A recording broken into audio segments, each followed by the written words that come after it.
Thank you very much, Dr. Kocha. It's a great privilege that today this brainstorming session is being held at RTT Institute of Medical Sciences under the chairmanship of Dr. R.K. Srivastava. मैं आपका ध्यान 1981 की तरफ ले जाना चाहता हूँ. When I joined All India Institute of Medical Sciences and I completed my DM, Dr. Amitabh Verma was also here. He was my senior. At that time, we were taught that how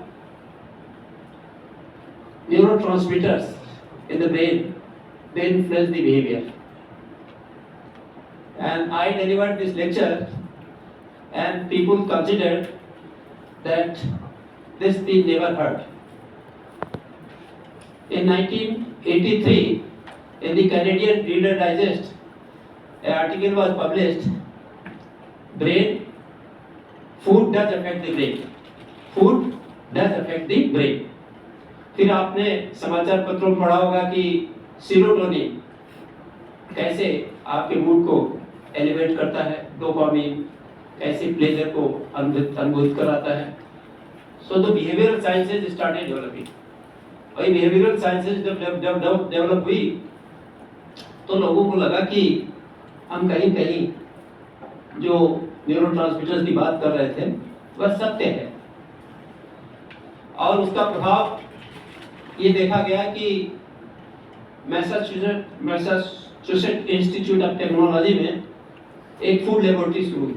और उस food laboratory के अंदर ये देखा गया कि एक food का how does it affects the brain, what the neurotransmitters are released following the intake of food.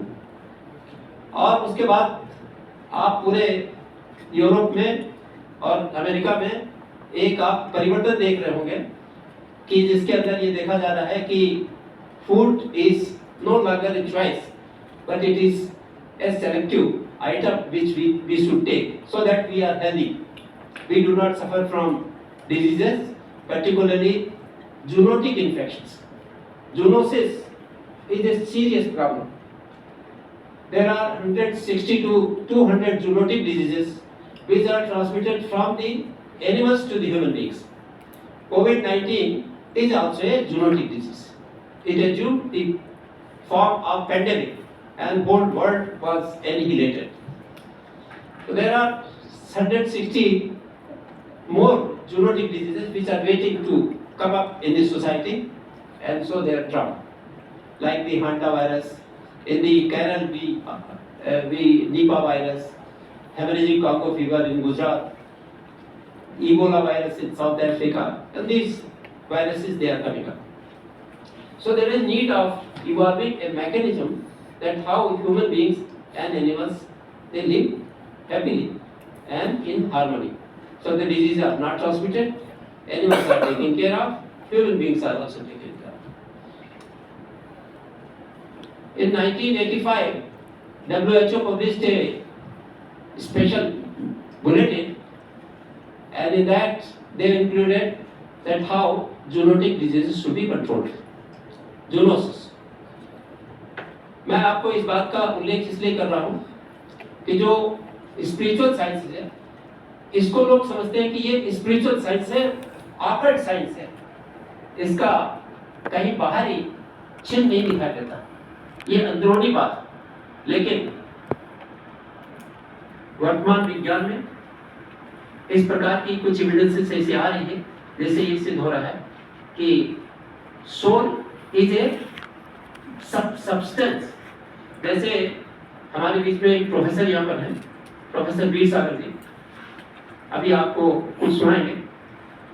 मैं उनके सामने एक बात रखना चाहूँगा कि जो संसार के अंदर मैटर जिसको हम पदार्थ कहते हैं, सब्सटेंस कहते हैं, वे कहते हैं कि 6 पदार्थ होते हैं, 7 होते हैं, 9 होते हैं. मैं कहता हूँ 6 होते हैं. उसमें कहा एक मैटर जीव द्रव्य है, सोल है.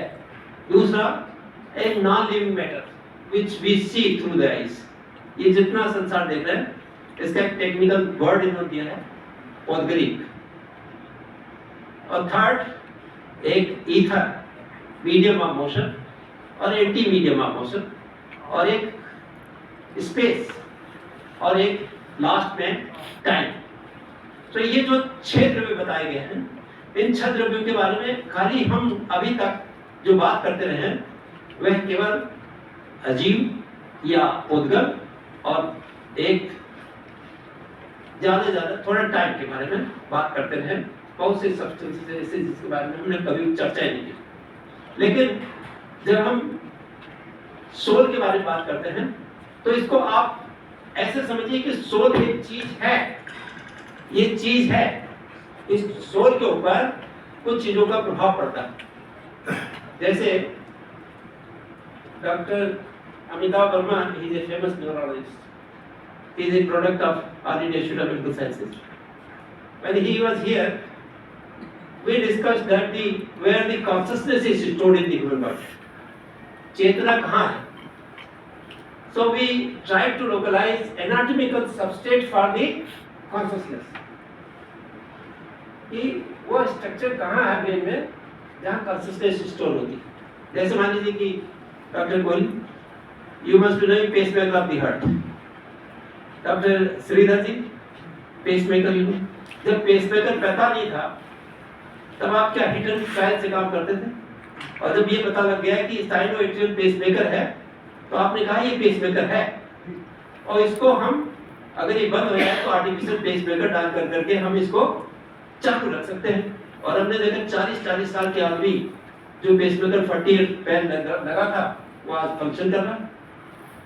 सो जब हम पिनपॉइंट कर देते हैं कि ये चीज है, then things become very clear.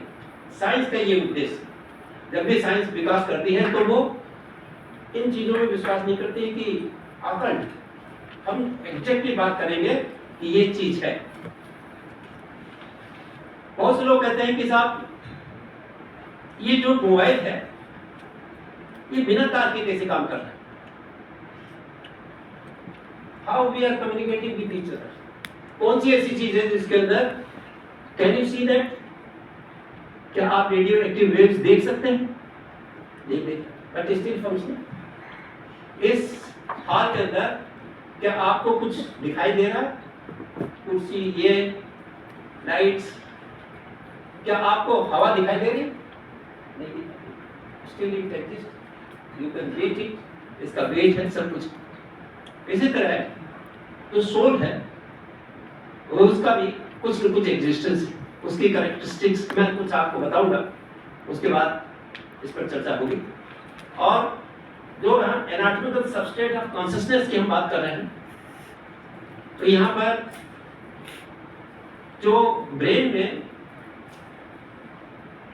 Particularly in the height brain stem में एक सब्सटेंस है एरिया पोस्टिमा, लोकस सेलुलस और असेंडिक रेटिकुलर एक्टिवेटिंग सिस्टम। ये जो 3 न्यूक्लियाई है ये कॉन्शियसनेस को एक्टिव रखते हैं। इनपुट आते हैं तो अलर्ट हो जाता है, और इनपुट आना बंद हो जाए तो डर हो जाता है। तो ये जो जब हमने आर्टिफिशियल पेसमेकर ब्रेन निकाला तो हम हिट करते रहे कि कहाँ इसको लोकेट करें ताकि ब्रेन की बीमारियां ठीक कर सकते हैं। जैसे पार्किंसंस डिजीज है, किसी को ट्रेमर्स हो रहे हैं, डीबीएस किया और ट्रेमर्स कंट्रोल कर दिया। तो ये जो ब्रेन पेसमेकर है ये एक एनाटॉमिकल लोकलाइजेशन तो है, लेकिन किसी को एक माइनर स्ट्रोक हो गया, तो माइनर स्ट्रोक होने के बाद एक हाथ में वीकनेस आई या थोड़ी सेंसरी लॉस हुआ, लेकिन वो डेड नहीं हुआ एरिया। आप ये नहीं कह सकते हैं कि ये हाथ पैरालाइज हो गया है तो ये डेड हो गया, इसमें अभी भी चेतना है, कॉन्शियसनेस है। तो इसका मतलब है कि जो हमने जो एनाटॉमिकल सबस्ट्रेट ऑफ ब्रेन में ढूंढा था उसमें कुछ न कुछ अभी लेकुना है, कुछ न कुछ कमी है, वह एक बात। लेकिन जब साइंटिस्ट पीछे पड़ जाते हैं तो कुछ न कुछ निकाल ले जाते हैं। तो हम कुछ न कुछ आगे इसमें निकालेंगे कि हमारा एक साइंटिस्ट है न्यूरो साइंटिस्ट है plum, he is work on consciousness. वो कहता है कि कॉन्शियसनेस जो है शरीर के हर भाग के अंदर कोई ऐसा अंग नहीं जहां पर कॉन्शियसनेस ना हो। तो वो बात जब आती है तो वो it is supported by the scripture text which doctor Veer Sagar will be project. मैं कुछ बातें और यहां पर उल्लेख करना चाहूंगा। Can we have the first slide please?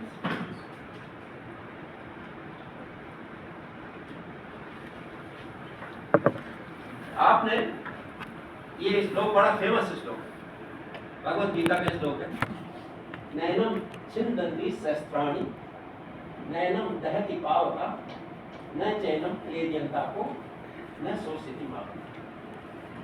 आप ये बताइए, ये जो श्लोक लिखा गया है ये किस चीज को डिफाइन कर रहा है? किस चीज को डिफाइन कर रहा है? तो वह जो स्ट्रक्चर है जिसको हम मान लीजिए आज कहते हैं कि रेडियो एक्टिव वेव्स है। रेडियो एक्टिव वेव्स की प्रॉपर्टी है कि ये ट्रेवल कर सकती है across the doors, it can travel across the wall. वो दीवार खड़ी है तो उसको पार करके निकल जाएगी, रेडियो एक्टिव वेव्स। इसी तरह ये जो आत्मा है, सोल है, इसकी कुछ कैरेक्टरिस्टिक्स उन्होंने डिफाइन की। ये कैसी डेफिनेशन क्या है? ये it can not be cut into the pieces, it can not be cut by the weapons, not can be burned by fire, not by might, और it can be wetted by water और withered out by the wind. ये कुछ characteristics Bhagavad Gita में लिखी गई। लेकिन हम वहीं पर रुक नहीं गए। ये ठीक है, ये कैरेक्टरिस्टिक्स है, और एज ए फिजियोलॉजिस्ट हम इसको कोशिश करेंगे डॉक्यूमेंट करने की। तो हम एक स्ट्रक्चरल, हम कुछ न कुछ ऐसा मटेरियल तैयार करेंगे जिसको कि ऐसा ना हो कि हमें कोई मिसगाइड करे। रिलीजन कहीं मैंने देखा कि एक्सप्लॉइटेड बाय वेस्टेड इंटरेस्ट, कुछ पैसा कमाने के लिए, कुछ किसी के, लेकिन साइंस जहाँ ग्रो करती है तो वह साइंस कुछ न कुछ लेके चलती है और वह उसका रिजल्ट निकलता है। अराउंड 100 years बैक हमारी कंट्री के अंदर small pox was rampant, it was rampant, और शीतला माता की पूजा होती थी। लेकिन when the eminent doctor like Dr. R.K. Srivastava या others they joined, उन्होंने कहा कि नहीं, let us eradicate it, और उन्होंने पीछे पढ़ करके polio eradication, small pox eradication हो गया, ड्रैकोनक्लोसिस इरेडिकेट हो गई। तो बीमारियां इरेडिकेट हो गई जिसको हम समझते थे कि कैसे ठीक होगी। इसका मतलब है कि अगर हम एफर्ट करेंगे तो कुछ न कुछ हम अचीव करेंगे। Next please, next slide. एक और मैं एक सूत्र बताना चाहता हूँ जिसको कि लोगों ने ऑर्डिनरी वे में देखा, लेकिन हमने इसको तहत में देखा कि ये बड़ा महत्वपूर्ण है कि हम सोल को फिर से कैसे डिफाइन करें, सोल को फिर से कैसे डिफाइन करें। और उन्होंने कहा कि ये इसके और कैरेक्टरिस्टिक्स, जो कुछ कहा ये डिस्ट्रॉय नहीं हो सकती है, इसको फायर जला नहीं सकता है, इसको पानी से भिगो नहीं सकते हैं, इसके और कुछ कैरेक्टरिस्टिक्स डिफाइन थे कि ये रस रहित है, इसमें कोई टेस्ट नहीं, रूप रहित है, कोई शेप नहीं, गंध रहित है। वो तो गंध तो इसमें रेडियो एक्टिव वेव में भी नहीं, रेडियो एक्टिव वेव में भी नहीं, लेकिन आपने मान लिया ना कि ये रेडियो एक्टिव वेव गंध रहित है, इंद्रिय रहित है, शब्द रहित है, बाह्य चिन्हों से जान नहीं सकते हैं, चेतना ही एकमात्र इसका गुण। Consciousness is the most important criteria, जिसमें शरीर में प्रवेश करता है वैसे रूप धारण कर लेता है, और वही आत्मा। ये अनेक ग्रंथों के अंदर इसका उल्लेख है। इसका 5 ग्रंथों का तो मुझे नाम याद है, लेकिन और भी होंगे जिसके बारे में हमारे प्रोफेसर वीर सागर जी और बताएं। Next please.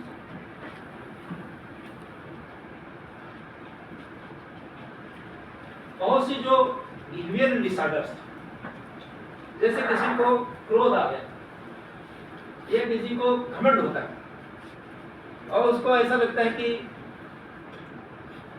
मैं सर्वे सर्वा थोड़ी देर, लेकिन पता लगता है कि थोड़े समय के बाद जब उस पद से नियुक्त होते हैं, तो उसको लगता है कि नहीं, ये तो false impression of right me, jealousy, hatred, greediness, cheating, deceiving, negative thing.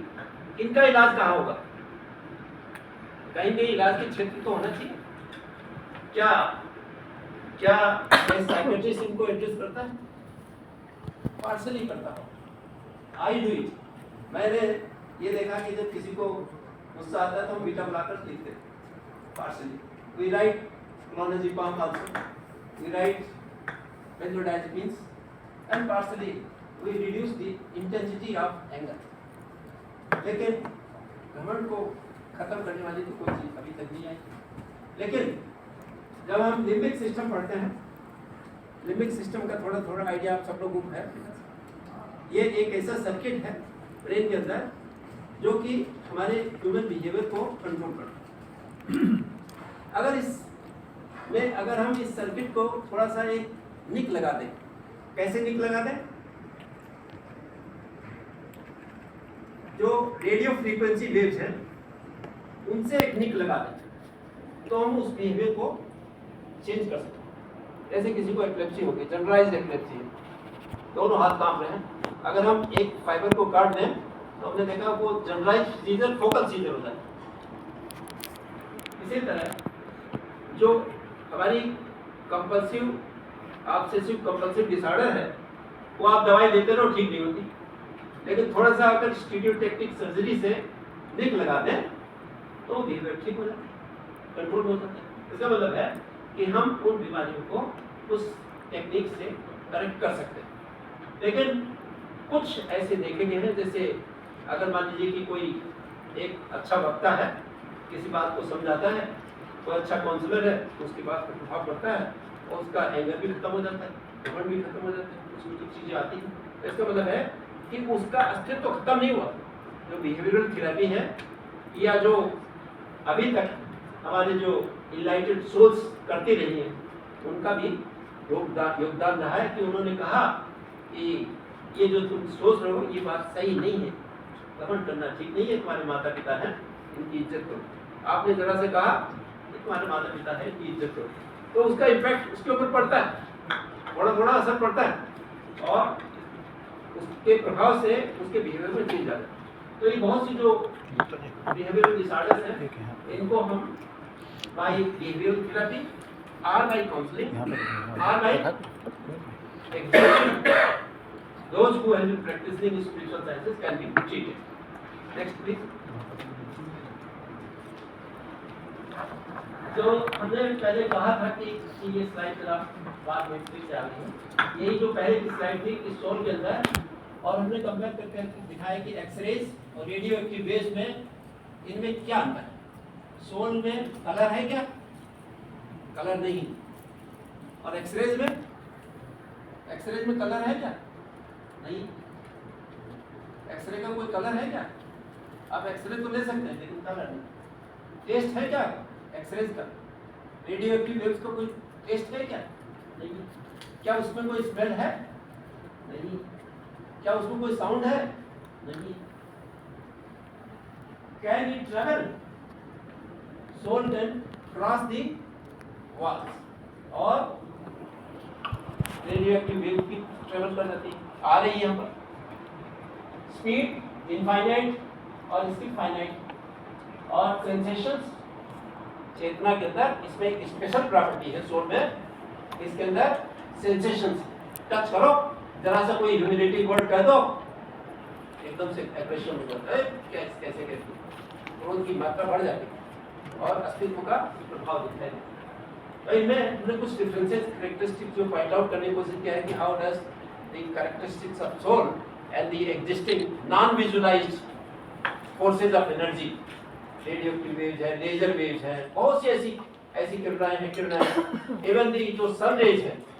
जब हमारे साइंटिस्ट ने सीवी रमन साहब ने कहा ये फोटॉन्स, लाइट जो है it's a collection of is a photons, तो पहले कोई नहीं मानते थे ये तो ईश्वरीय दे, लेकिन नहीं, उन्होंने कहा नहीं, फोटॉन्स है, ये कुछ ट्रेवल कर रहे हैं। Next please.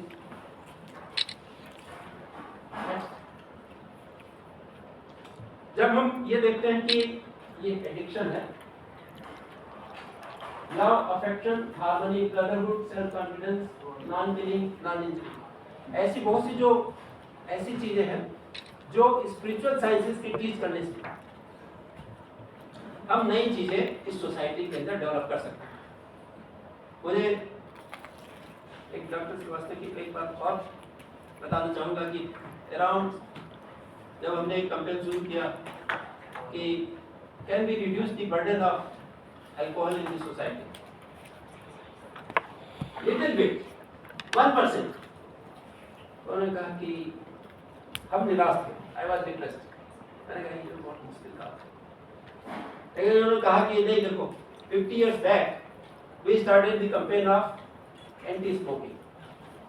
We dared and we had lot of opposition in litigations, court पे case per case, and finally the warning has come on the every cigarette packet. और उसका इम्पैक्ट आप लोगों को देखना, अगर आप दिल्ली की सड़क पर घूम के देखें तो आपको 1% आदमी भी स्मोक करते हुए नजर नहीं आए। इसका मतलब है इसका इम्पैक्ट हुआ। बहुत से जो निगेटिव फैक्टर्स हैं जो कि हमारी सोसाइटी के अंदर ऐसे लोगों ने क्रिएट कर दी हैं जिनके व्यवसायिक दृष्टिकोण रहे होंगे, लेकिन फिर भी उसकी कुछ ऐसी वेव्स आई जिन्होंने मानव जाति के उद्धार के लिए या जनमानस के स्वास्थ्य के दृष्टिकोण से इन बातों को फिर से प्रस्तुत किया और उसका प्रभाव सोसाइटी पर पड़ा।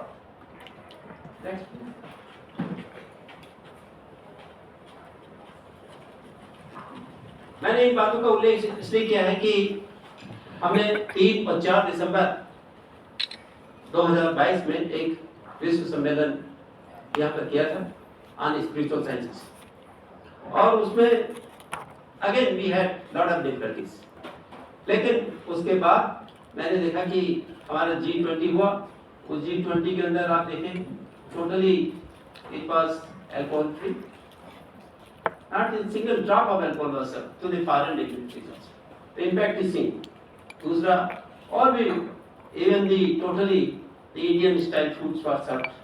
तो इसका प्रभाव हमारे देश में पड़ता है, और मुझे ऐसा लगता है कि ये जो स्पिरिचुअल साइंसेस का डिपार्टमेंट यहाँ खुलेगा उसमें बहुत सी ऐसी रिसर्चेज होगी जिसके द्वारा बहुत सी जो हम जो बातें अभी कह रहे हैं उनकी और सत्यता साबित होगी, नए तथ्य आएंगे, और अभी जो हमारे यहाँ पर आज इनलाइटेड एक्सपर्ट्स हैं उनके द्वारा भी हम सुनेंगे तो हमें नई बातों का ज्ञान होगा।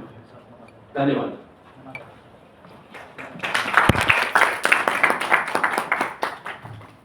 बहुत बहुत धन्यवाद आदरणीय जैन सर, आपके इस बहुत कॉम्प्रिहेंसिव और बहुत सुंदर स्लाइड्स संदेश के माध्यम से हम सभी लोगों ने इससे रचना, भूमिका, योजना और एक रोड मैप भी स्पष्ट हो गया है।